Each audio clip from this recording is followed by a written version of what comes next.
Municipal ఎన్నికల వేళ అశ్వారావుపేట కాంగ్రెస్ లో విభేదాలు ముదిరాయి. సీట్ల కోసం పాత కొత్త కాంగ్రెస్ మధ్య ఆధిపత్య పోరు నడుస్తోంది. సీట్లు మా వర్గానికి ఇవ్వాలని ఎవరికి వారే పట్టుబడుతున్నారు. దీంతో సీట్ల కేటాయింపు ఎమ్మెల్యేలకి తలనొప్పిగా మారింది. ఎమ్మెల్యేలకు తలనొప్పిగా సీట్ల కేటాయింపు.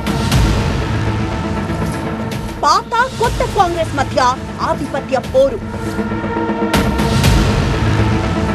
అశ్వారావుపేట కాంగ్రెస్ లో ముదిరిన విభేదాలు. మున్సిపల్ ఎన్నికల నేపథ్యంలో అశ్వారావుపేట కాంగ్రెస్ లో సీట్ల లొల్లి నెలకొంది.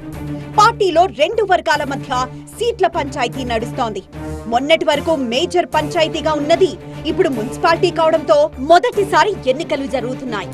ఎట్టి పరిస్థితుల్లో నూతనంగా ఏర్పడ్డ మున్సిపాలిటీని కైవసం చేసుకోవాలని అధికార కాంగ్రెస్ పార్టీ తీవ్ర ప్రయత్నాలు చేస్తోంది.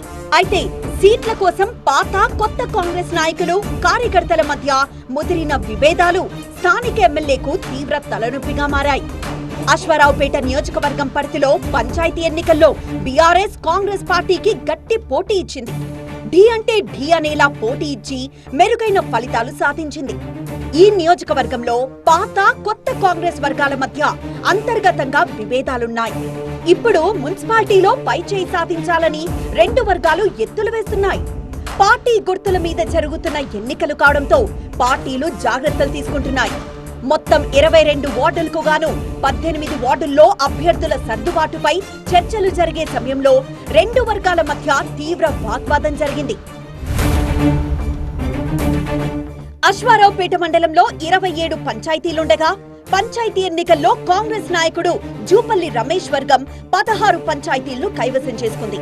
మున్సిపల్ ఎన్నికల్లో కూడా తమ సత్తా చూపుతామని, తాము అడిగిన సీట్లు తమకివ్వాలని జూపల్లి రమేష్ పట్టుబడుతూ ఉండగా పాత కాంగ్రెస్ వారు కూడా తమకే సీట్లు కావాలని పట్టుబడ్డంతో ఏం చేయాలో ఎమ్మెల్యేకు అర్థం కావడం లేదు. దీంతో అందర్నీ సముదాయించలేక మళ్లీ చర్చలు జరుపుతానని వెళ్లిపోతున్న సమయంలో అశ్వారావుపేట కాంగ్రెస్ ఎమ్మెల్యే కార్ ఎదుట కాంగ్రెస్ కార్యకర్తలు వాగ్వాదానికి దిగారు. ఆయన వెళ్లిపోయిన తర్వాత ఒక వర్గంపై మరో వర్గం వారు తీవ్ర ఆరోపణలు చేసుకున్నారు. ఆ తర్వాత తిరిగి మరోసారి చర్చలు జరిగినా వ్యవహారం ఓ కొలిక్కి రాలేదని పార్టీ వర్గాలంటున్నాయి. పంచాయతీ ఎన్నికల్లో స్తబ్దుగా ఉన్న పాత కాంగ్రెస్ నాయకులు మున్సిపల్ ఎన్నికల నేపథ్యంలో తెర మీదకొచ్చారని, కొందరు బీఆర్ఎస్ నాయకులను తీసుకొచ్చి సీటు కావాలని ఎమ్మెల్యేలను డిమాండ్ చేస్తున్నారని మరో వర్గం ఆరోపిస్తోంది. కాంగ్రెస్ పార్టీలో ఉన్న కొత్త పాత వర్గాలకే 22 వార్డులను సర్దుబాటు చేయడం ఎమ్మెల్యేకు తలనొప్పిగా మారినట్లు తెలుస్తోంది. సమయం తక్కువగా ఉండడంతో సీట్ల కేటాయింపు వ్యవహారం ఎటు దారి తీస్తుందోననే చర్చ సాగుతోంది.